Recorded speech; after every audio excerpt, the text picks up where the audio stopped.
Hi, welcome to my channel Needs Gardenia World. So the topic today we will be discussing is ficus.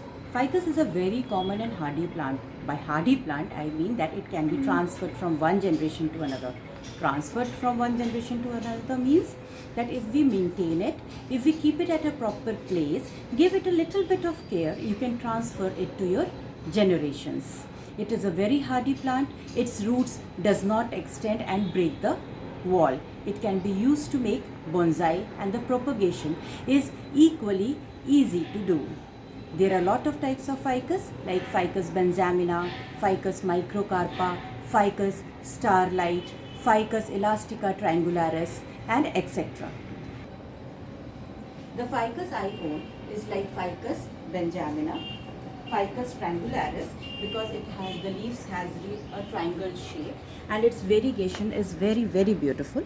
This is Ficus starlight. The leaves of Ficus starlight are a bit thin and the chlorophyll amount is also less.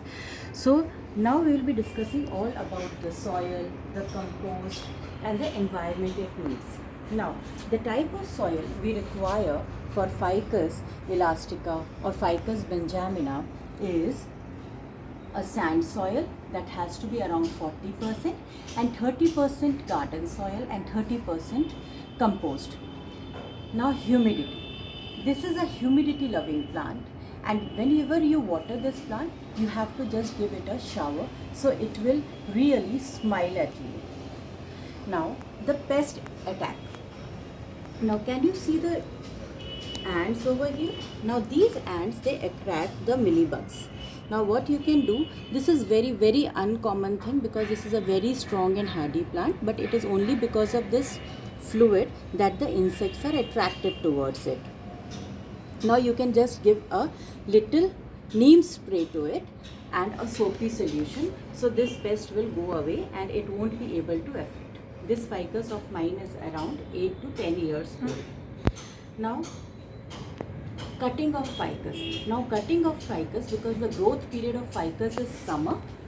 Now you can before summer you can give it a proper shape so that you can get a new leaves like this ficus. I have given a tree shape to it because it was an old ficus and the stems had really become hard. So I could give a very beautiful shape to it. On the other hand, these ficus they are new to me, so I did not do any cutting to it and it is as such I got from the nursery. Now as long as it's bonsai and compost is preferred, now the thing is very important that you don't need to give it a gobar khat or a cow dung manure because it has lot of nitrogen in it.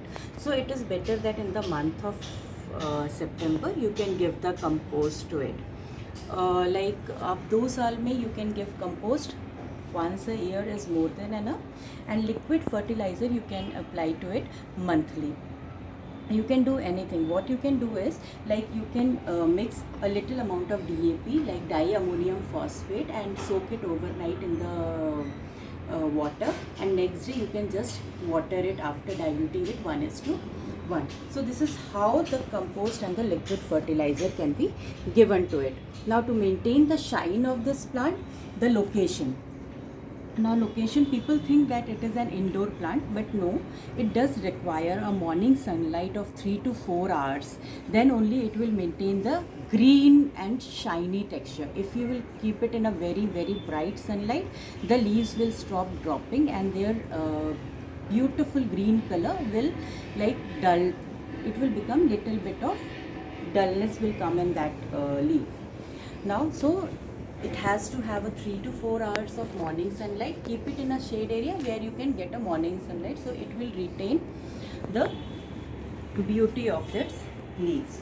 So that's, and this is the small ficus, and we will be talking about the propagation of the ficus. Now I will tell you how to propagate it. Ficus is very easy to propagate and it has aerial roots, and each roots is capable of definitely attaching itself to the soil. So we do not need to worry what type of stem we are choosing, but it has to have a nodes. These are the nodes. Now what I will do, using a clean scissor, I will just give it a sharp cut. Give a 45-degree angle cut. If you want, you can apply a root hormone or any rooting hormone, which I'll make the video later, but you can apply commercially available root hormones to it, and then it's better you remove all the leaves so that its energy is used to make the roots. Now this I am doing, and what you can do is you can take a coco pit, put it in a small basket, and just you can plant it. So this is how the propagation of ficus, and you can keep it in a shady area. It will give off roots in another 10-15 days and you will have a new plant. So this is all about ficus. I hope you all enjoyed my video, and keep waiting for my next video and next beautiful plant. Till then, happy gardening. Bye.